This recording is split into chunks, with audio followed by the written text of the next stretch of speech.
Have we had a good day so far? All right. I want to thank you guys for sticking around this far. Again, it's a power-packed day, but as long as it was, we got a lot of great information out of it. So again, thank you for sticking around. If you were not here earlier when I mentioned, my name is Jade Curtis. I am the executive editor of blackdoctor.org. And for our last panel today, we are going to have a very real conversation about heart health. It wouldn't be a Black Health Summit if we didn't talk about the heart. So this is a conversation that goes beyond statistics and into the realities our community faces every single day. Heart disease is the leading cause of death for Black Americans, yet myths and misconceptions keep too many of us from taking action. How are we going to break these generational curses? How are we going to build trust in healthcare? And how are we going to protect our hearts and our families?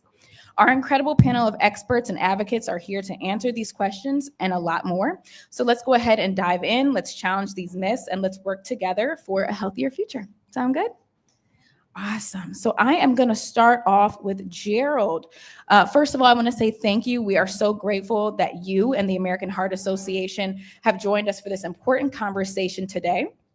Can you please start us off with introducing yourself and sharing an overview of your why and your thoughts about myths and our culture related to cardiovascular disease?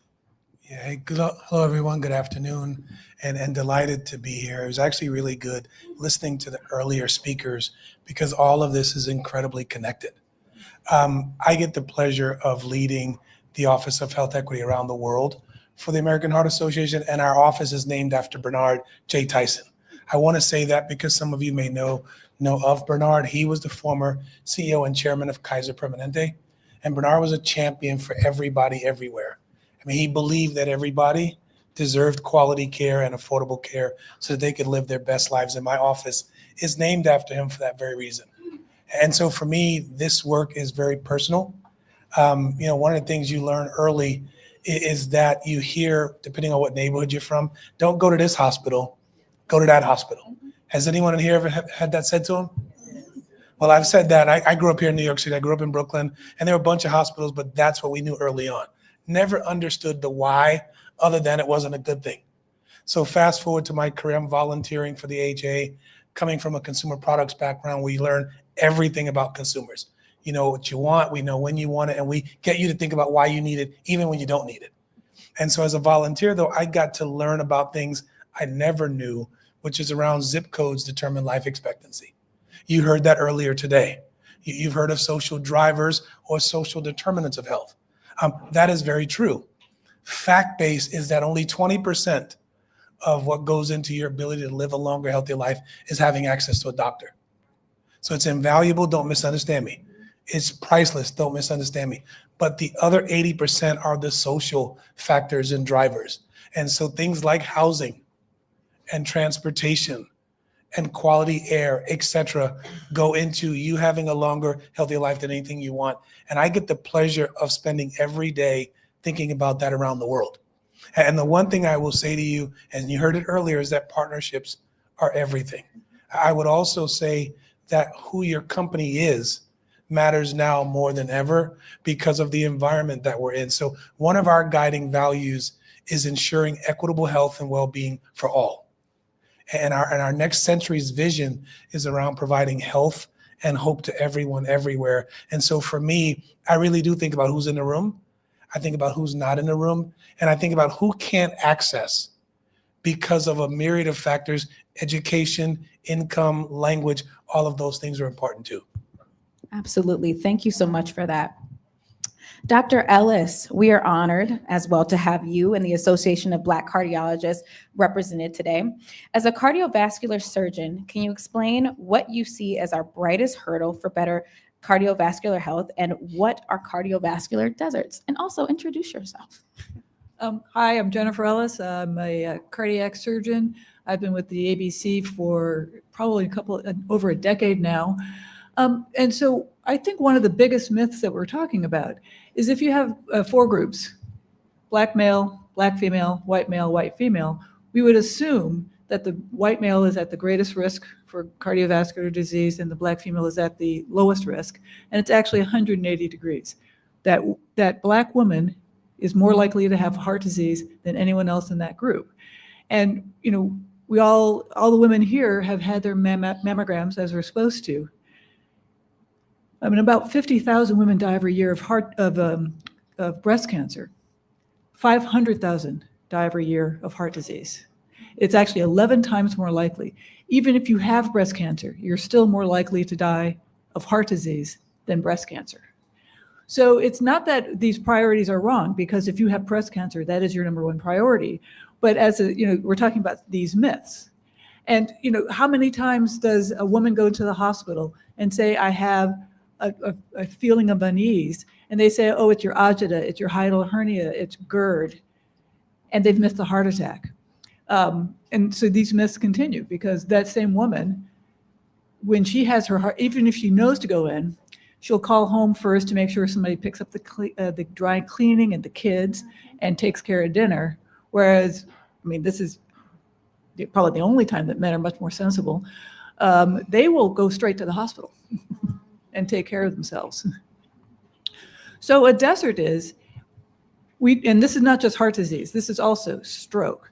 This is also limb loss. If we're talking about disability, if you lose your limb over the age of 70, it is an incredibly morbid condition. You're very unlikely to ever walk again.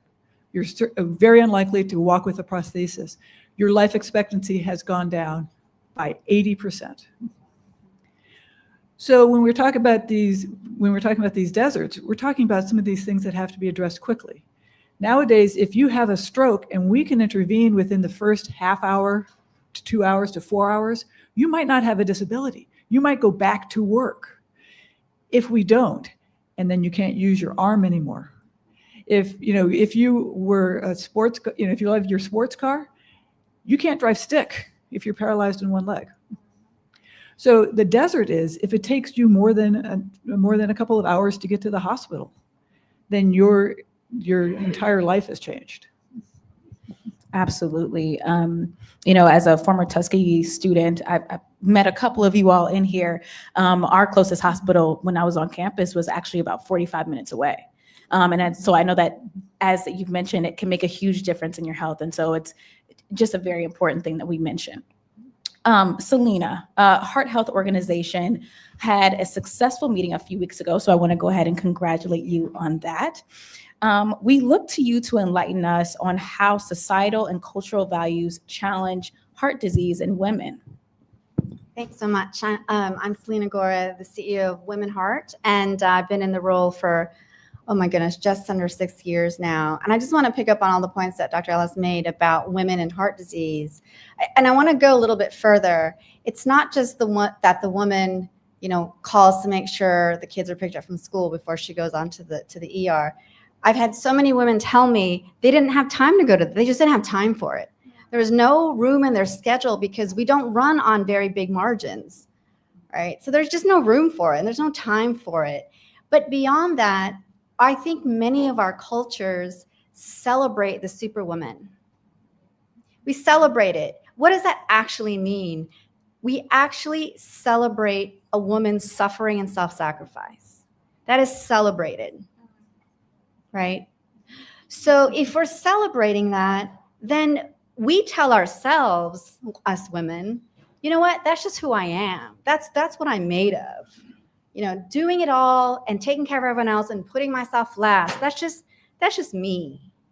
But in fact, it's all of our cultures and the sort of the cumulative cultures and that make up our society that tells us that's what we need to be as women. Right? So that driver is really, it's making us sick.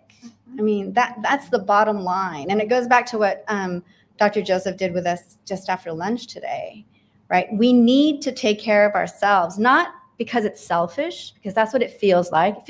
You feel guilty, right, when you take an afternoon off, but because you want to be there for the long run, for your kids, your grandkids, your families. Right? And so if we are putting everyone else first, then we don't have that time that we need to go to the ER when it really matters. Absolutely. And Celina, that leads me to ask you a follow-up question. How do we stop women from being those martyrs and actually taking care of their heart? You know what? This is the solution is that everyone needs to be involved in that. if we keep putting it back on the woman, right? If it's our job to not only take care of everyone else, but take care of ourselves, then we let everyone else off the hook. So I think part of the answer is, yes, women, take care of yourselves. Put on that, mask that we always hear about, the proverbial mask before you try to help other people. But also, if you have a woman in your life, whoever you are, that you love, make sure that you are helping out. Don't let them martyr themselves. Don't let them be the one to celebrate their self-sacrifice, right? Because in the long run, what we all want is happy, healthy, long lives, right? We don't want I lost my mom at 39, so this comes from a very, very personal place. And, we don't want that. We want people to be here for the long run so that we can enjoy each other for a long time. Absolutely. Thank you so much for that. Tony, you, like many of us here, have an experience with family members with heart disease. And we also know that Novartis is studying IPA, which is a number we should all know, like cholesterol and A1C. So if you had something like a magic wand, maybe, how can we help families break patterns and increase generational health? I wish I had a magic wand. That'd be great. So hi, everybody. BDO, thank you for allowing me to be a part of this awesome panel. So I'm Tony Lozama. I'm the U.S. Medical Director for Cardiovascular Disease and Lp(a) at Novartis. Again, very happy to be here. I think the key is being able to open up the door with your own family and having conversations. We're so quick to tell when we get on the phone with our parents, I need new brakes, or I just went shopping. But important things we seem to not discuss. So I'll share with you my own personal story. When I joined the team at Novartis, we're obviously trying to raise awareness around Lp(a), which is a very important genetic risk factor. Black people are more likely to have it at higher levels than anybody else. So of course, I'm not only the president, I'm a client, so to speak, from that old commercial. So I went and got myself checked and found out that I was elevated. So surprise, surprise. Knowing what I know, I wanted to reach out to my family. And so I reached out to my mom, who is, and I'm surrounded by very talented Black women in this room, but there's no Black woman like my mom. And it's important because, it's a funny story. It's important because I wanted to check in with her about her health because she had always struggled with cholesterol, having high cholesterol. And me knowing what I know, cardiovascular disease, as you so eloquently put, it's one of the top killers for Black people, Hispanic people, and women. And I'm two of those three. No clues on the two of the three. And my mom is batting 1,000. So I wanted to speak with her about this because I care about her greatly.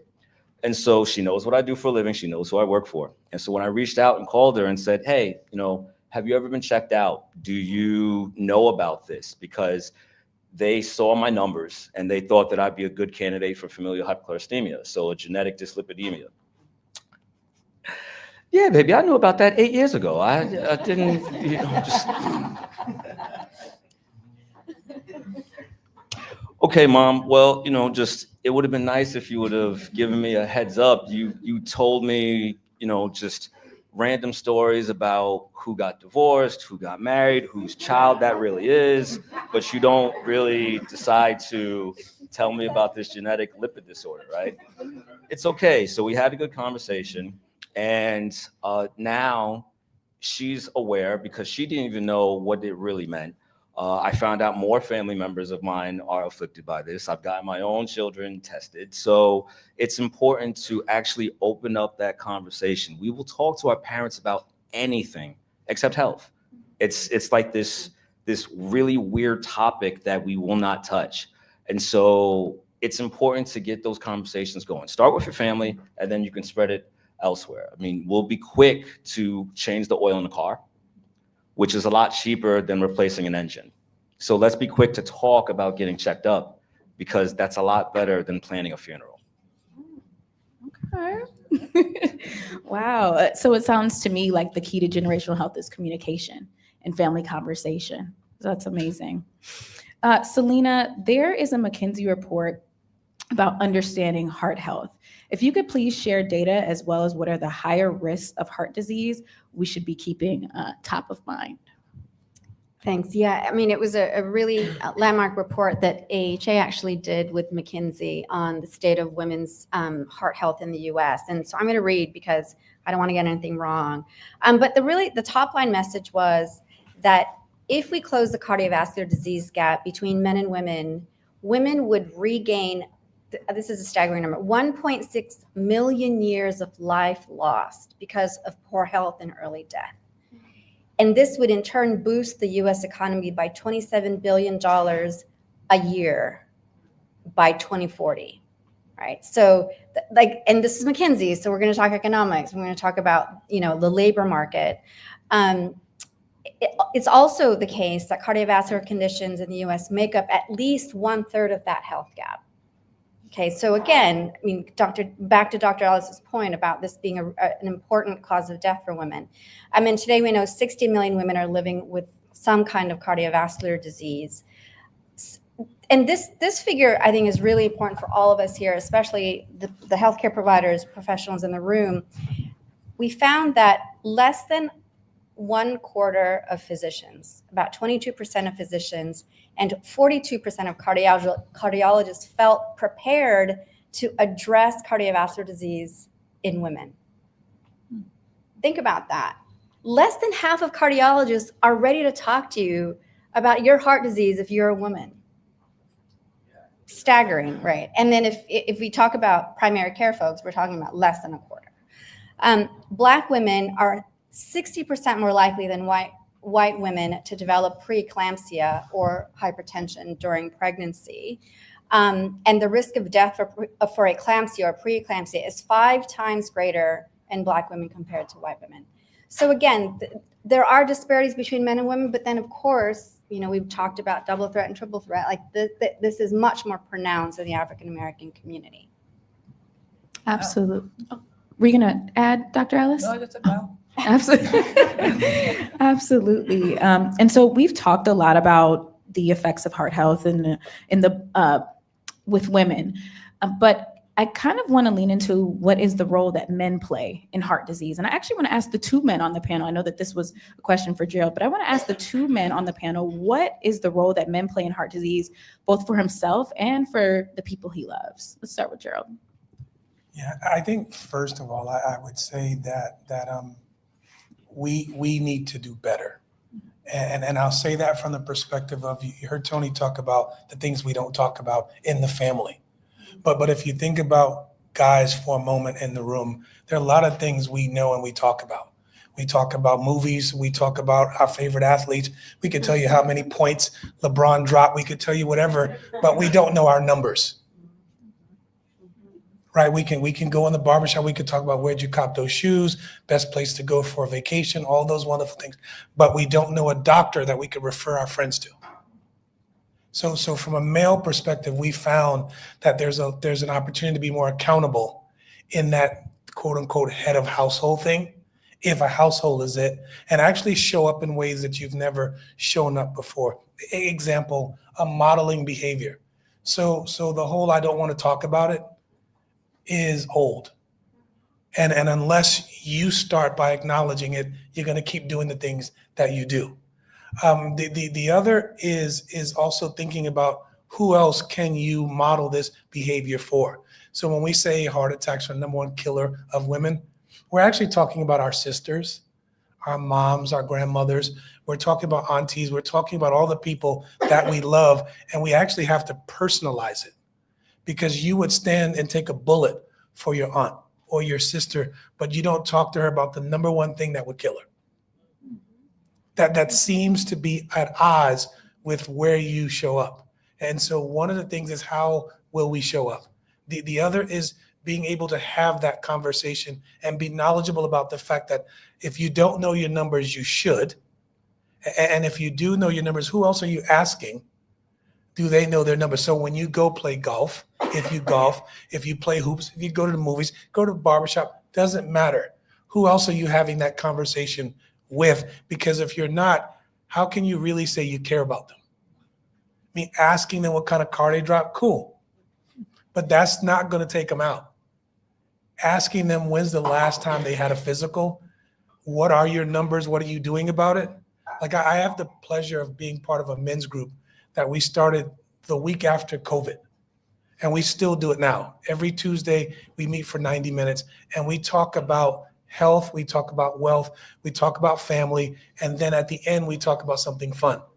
But what we found out was more than half those dudes did not know the most important numbers they needed to know. And a third of them needed to go see a doctor sooner than they thought. And so when you talk about myths, part of it is, what does it really mean to be a man? And if you say you love me, love her, what are you doing to prove it? And there's nothing more valuable than asking her, what can I do for you? How are your numbers? And what do we need to change to be a healthier family? Tony, care to chime in? I know I threw you in on that one. No, it's all good. You killed that, man. So I completely agree with everything that was just said. I think, from a man's perspective, you want to provide, you want to protect. You can't do that if you're not healthy. So you have to get right in order to do this. And so you talked about shoes, you talked about cars. It doesn't matter if you have a gigantic Air Jordan collection or if you drive a Bentley. If you're not healthy, you're not going to be around to enjoy that. And so you're not going to be around to ride around with your kids in that fancy car or take them on vacation so they can show off their new shoes. So I really do think it's critical for men to understand that it's okay to talk about these things, talk about it with your brothers, talk about it with your friends, your teammates, and really get right completely from head to toe. There's so many guys that'll be in the gym. I bench press 5,000 pounds. What's your cholesterol level? Clueless, right? So that has to be part of it. We have to normalize this so that they can be in a position to win. Because if you're winning from a health perspective, then everything else will fall into place. Your career, your family, taking care of everybody. So it's really about getting right. And that's where I think a man's role needs to shift, making sure that they're okay. And then they can go and be that protector, that provider for everybody that is needed, especially when it comes to abdicating. We talk about with women, sometimes a man has to step in, unfortunately, because of just the way the system is, and advocate. But if that man is himself not healthy, it's just harder for them to advocate for their sister, for their aunts, for their mom, for their grandmother, and so if we want to really frame ourselves, as you so eloquently put, we'll take a bullet for our wife, we'll take a bullet for our sister, then you should be able to take a needle to get a blood test to make sure that your levels are okay. Absolutely. Thank you to the both of you for sharing that. In the Black family household, the women tend to be the health advocates of the group, the moms, the sisters, the aunts. And so I always find it important to hear men talk to men about health and encouraging each other. For sure. Yeah, I think the only thing I forgot to say is that not knowing gives you a pass. So if you can say in 2025 that you don't know your numbers, it's because you're not serious about taking care of yourself. And that's just to the guys in the room. You can't say that anymore because it's too easy. And more importantly, you're paying a lot to take care of a broke down car, which is your body, because you don't know what's going on. Can I just add to that too? Yes. Somebody close to me recently passed away of a heart attack. And we talked about how sudden it was and how unexpected it was. But we all should know that heart disease didn't just happen. That heart disease has been going on for decades, right? So our job is to figure out what those signs are as early as possible. And they're there. We just need to look for them, and we need to be in tune with our bodies, right? And figure that out, because it really hurts my ears when somebody says sudden cardiac arrest, or they had a sudden heart attack out of nowhere, out of the blue. No, it wasn't. It was not out of the blue. We need to change that, reframe that narrative. I agree. So trust is an issue in health equity as well, as we know. How do we establish trust between patients and providers? Tony, your thoughts? Real easy question. Yeah. Listening. I think it's important for someone to feel heard and seen. And so if a patient doesn't feel that, then trying to get the trust going is going to be a really, really tough uphill battle. Additionally, I think the patient themselves has to come into that physician's office with good intent. Don't automatically think that the system is stacked against you, and be willing to listen to what the doctor is saying. But if you don't feel heard, express yourself that you're not feeling heard. And it's okay to potentially get a second opinion or a third opinion, or lean into patient advocacy groups, so such as Celina and her organization, to figure out, okay, how can I best seek out my own care? So I do think that those things really contribute to establishing trust, or sometimes reestablishing trust between a patient and a provider. Absolutely. Thank you for that answer. Okay. So a part of, building trust with patients and providers can also be seen in what we see in some of our policy work. And so, Dr. Ellis, what are some policies we should keep top of mind, and how can we support some of those actions? Well, I do want to expand just a little bit. Absolutely. So for example, if you've ever, God forbid this ever happens, but if you get the diagnosis of cancer, no matter what your level of education is, your understanding instantly goes down to a 6th grade level. Because it's still, no matter what, even if they say it's skin cancer, we're going to take it off. I mean, it is just that big C is a very scary word. So when we're building trust, bring somebody with you, because you'll have these PhDs saying, they didn't say that, they didn't say that. And their wife will be like, no, honey, they did. Yeah. When we're talking about some policies, I'm very brief, but and this happened in the 2000s. We all talk about Tuskegee happening in the 19 whatevers. In the 2000s, there was a lead issue that was a program sponsored by Hopkins in Baltimore, where they were remediating some houses, but not completely. And they were telling the families that this was safe. Children went into those houses without detectable lead, and they came out without. The judge used words like Nuremberg and Tuskegee. And one guy said, well, we were just trying to expand the housing, supply. And she said, would you put your child in that house? And he's like, oh no. Okay. That's a loss of trust. So when you talk about policies, it's really hard to do that. It has to have some transparency. You need to have your coalition. You need to bring people with you. That should be a personal policy, that you don't go to the hospital by your doctor's office. When you do go to the doctor and they talk about your medications, that is not a secret. That is, from the family, as we talk about, I'm on a cholesterol medicine, high blood pressure medicine. This is for my diabetes. And they say I need to lose 30 pounds. Well, if you don't tell anybody in your family and you go home, then you can still be eating that pie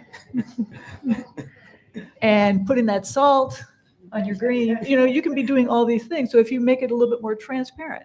So when we're talking about policy, the institutions need to be more open to these things. We cannot mandate this from above. The Association of Black Cardiologists has a policy where we want to have people know all 4 of their grandparents.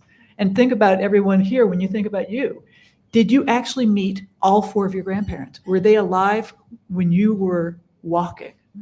Not just when you were born, but when you were 7, 8, 9, 10, were they part of your life? And if not, what did they die of? And how come we haven't been talking about that as a family? So it is not going to be a government policy. It is going to be advocacy groups. It's going to be our physicians. It's going to be our hospitals. It's transparency. It's a collaboration.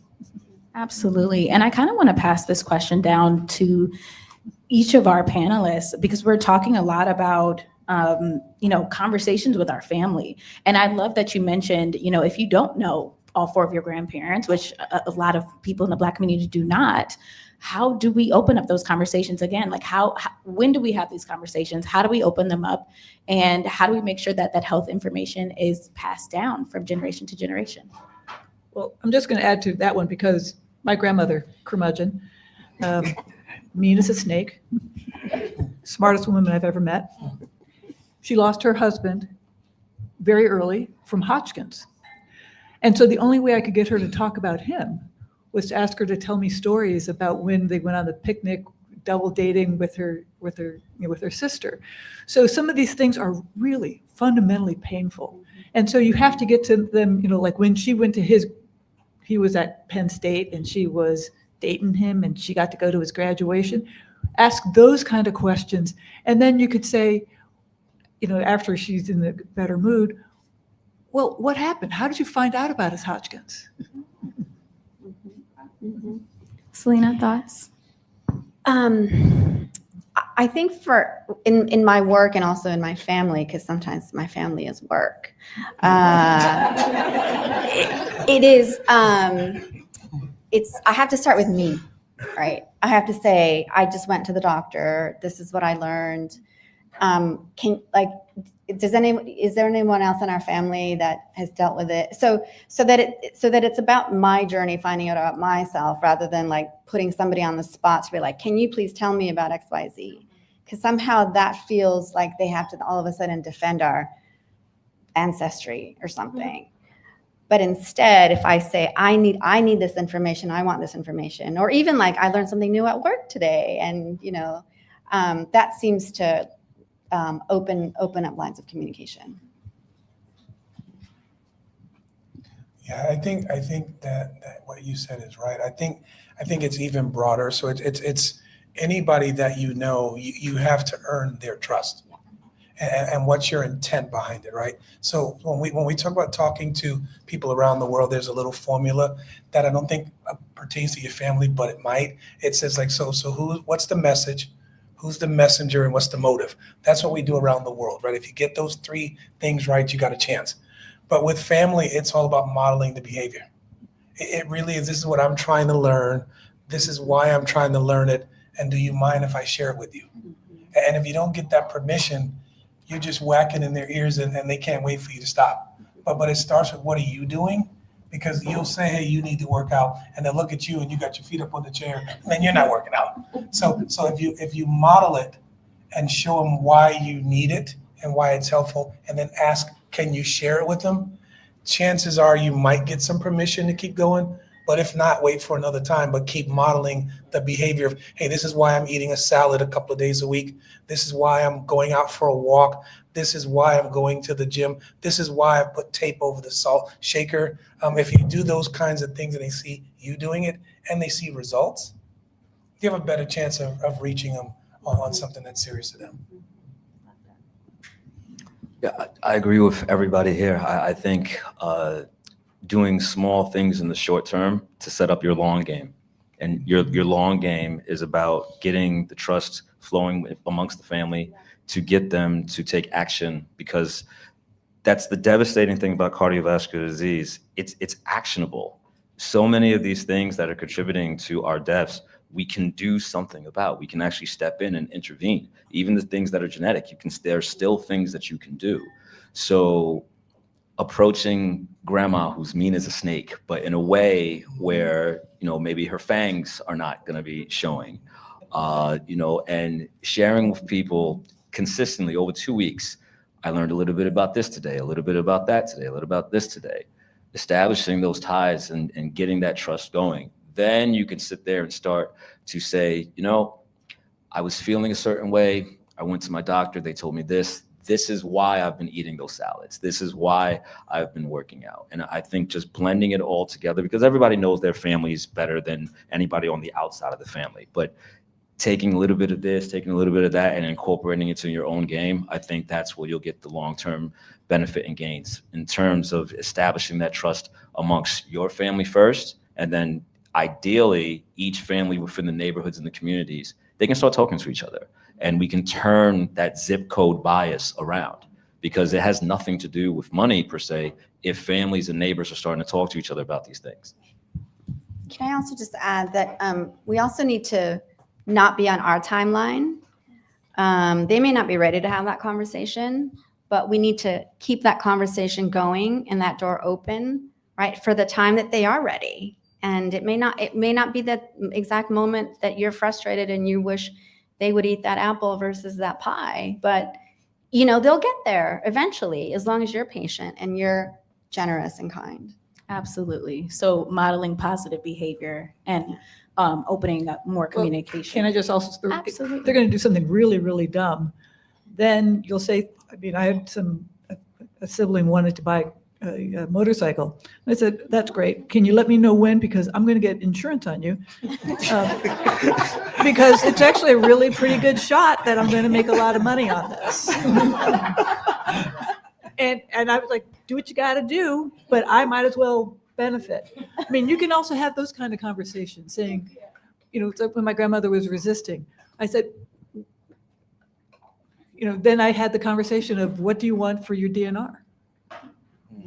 But that was actually a true conversation because she said she wanted everything done. And I said, really? You're 90 years old, so you want people to press in your chest and break all your ribs? You want a breathing tube in that will never come out? She's like, no. Her idea of everything. But, if you don't have these conversations, you fix the roof while the sun is shining. Her idea of everything was a doctor being very attentive at her bedside, looking concerned. She just didn't want to be abandoned. She didn't want to be left. But these are the conversations that if you can have with your family, when you go to your mom's house and you just happen to be in the medicine cabinet and it's the 28th of the month and there are 25 pills in there, you could be like, well, I didn't like the way it made me feel. Did you go and talk to your doctor and change it? No, I just stopped it. How's that working for you? Sorry. No, thank you for sharing. Thank you for sharing. One of the things I was thinking as you guys were sharing is sometimes when we hear those stories from our family members or we kind of watch them go through what they go through with their condition, it can kind of make us lean away from wanting to get care. Not us in this room, but some people may not want to lean in and get that care, and it can kind of become a doom and gloom situation where it's like, okay, well, my grandmother had it, and I don't know what to do about it. So this is just my life now. This is just my fate. So Gerald, I want to pass this one off to you. How do we break that generational doom and gloom and see the positive over the negative, or see the light at the end of the tunnel rather than focusing on the negative? Yeah, I think a lot of what we've already said is part of it, having the conversation, beginning the conversation. But just because Uncle Larry had it and Big Mama had it doesn't mean that it has to be everybody else. And so there's probably two ways that we try and talk about it. One of them is around what can you control? And then there are things that you can't. You can't control age. You can't control family history. You can't control race, ethnicity, those kinds of things. But what you can control is physical activity. What you can control is body mass index. What you can control is looking after your cholesterol or your blood pressure or whether or not you smoke or drink. Those are things that are incredibly important in perpetuating that outcome that maybe Uncle Larry or Big Mama had. Or as we say, sugar, right? We got used to those things, and we got used to finishing our plates. And what I learned early is that my grandmother raised me. She was heavy-handed, and so my plates were like thick and they were big, and I had to change the way I ate.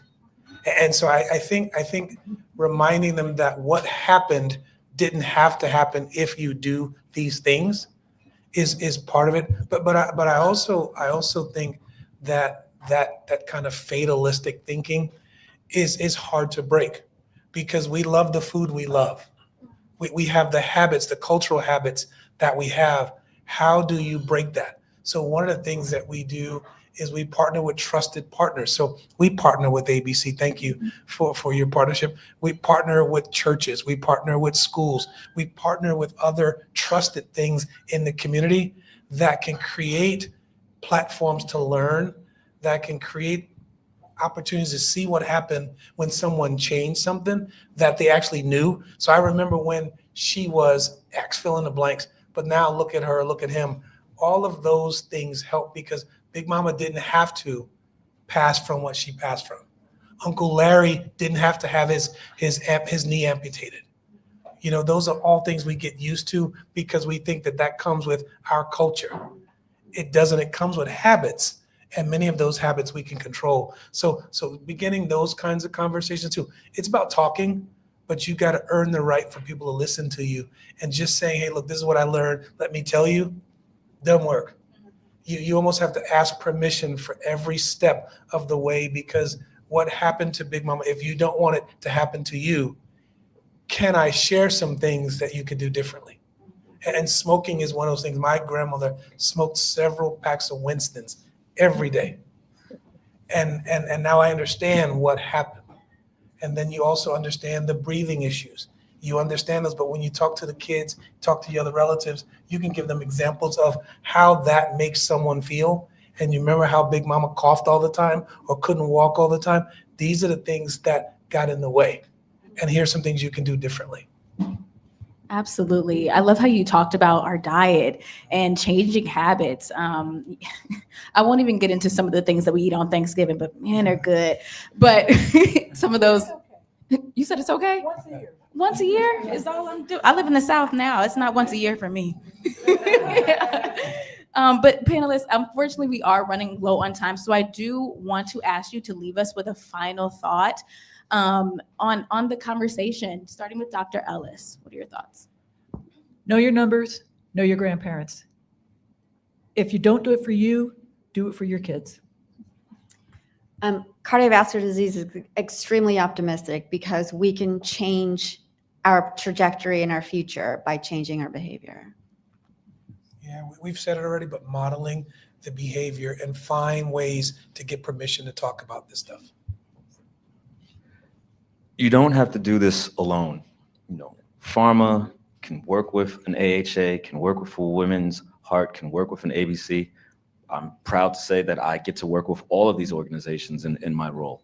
And so the key is that from an organizational level and from an individual level, you're not in this by yourself. There's a tremendous amount of resources that you may not be aware of, and you might be sitting next to them at the table. It's a lot easier to change your lifestyle when you have other people supporting you to change that lifestyle. So you don't have to go at this alone.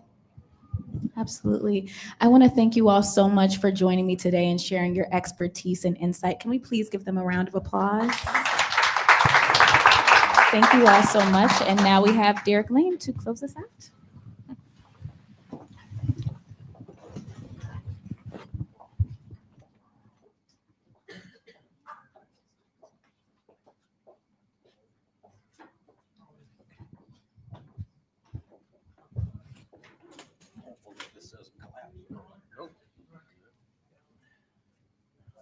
I'm gonna have you start off. Oh, okay. Well, good afternoon, early evening. I'm Dr. Randall Morgan. Let me turn around. I'm Dr. Randall Morgan. I am the president and CEO of the W. Montague Cobb NMA Health Institute. I'm also a past president of the National Medical Association about 29 years ago.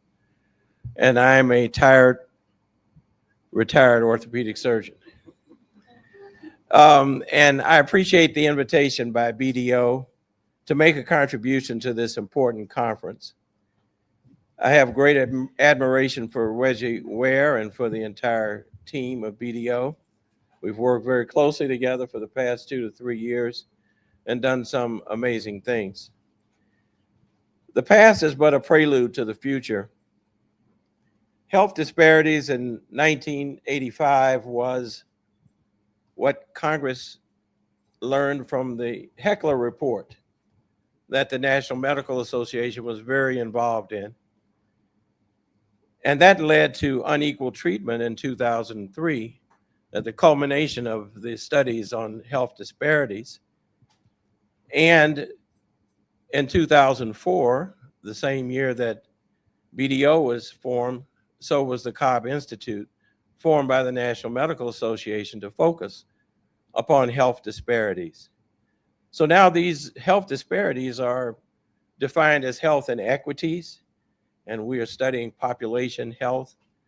Everything has grown, but unfortunately, there's not been the positive progress in the Black and underserved health status that we had hoped 20 years ago when we began our adventures with the Cobb Institute.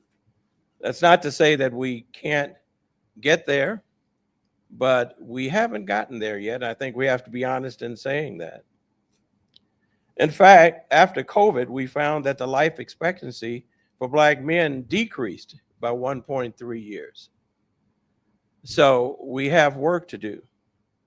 We have made progress, but progress requires interorganizational collaborations with trusted partners and not selective exclusion. We face the ultimate challenge now due to the changing national landscape in the United States. We need all hands on deck. I think Reggie mentioned that as well as many of the other speakers earlier today. All of the healthcare equity challenges today that require increased workforce of health providers of color are under siege.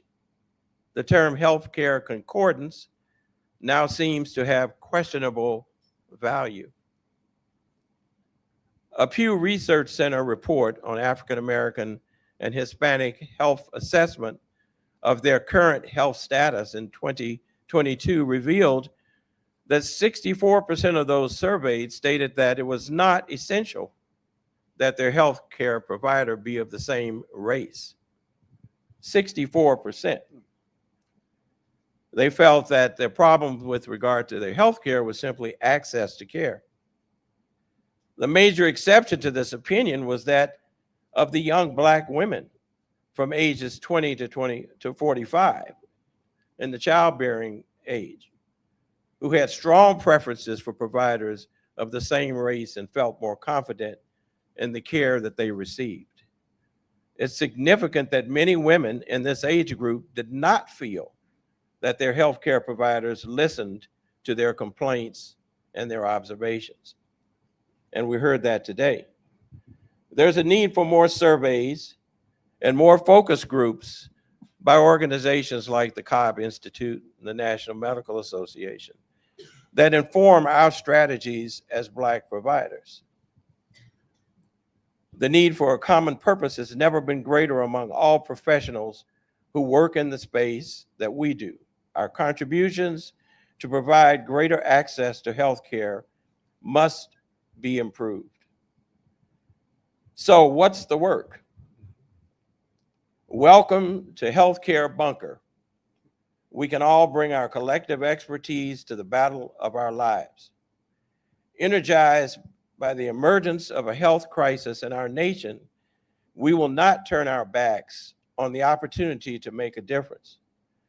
Additional concepts after the update of the unequal treatment in 2023 are as follows. Social determinants of health are fundamental to achieving health equity. We just heard that that's 80% of health and heart disease. The problem is the lack of belief or degree of importance of social determinants of health among many decision makers on the federal level. We focus now on health inequities, meaning those differences that are avoidable, unfair, unjust, and affected by social, economic, and environmental conditions. But we must focus more upon research and data. Data created about us by us. Create more physician scientists. We strongly invite the pharmaceutical industry to support clinical research and the physician scientist in addition to clinical trials.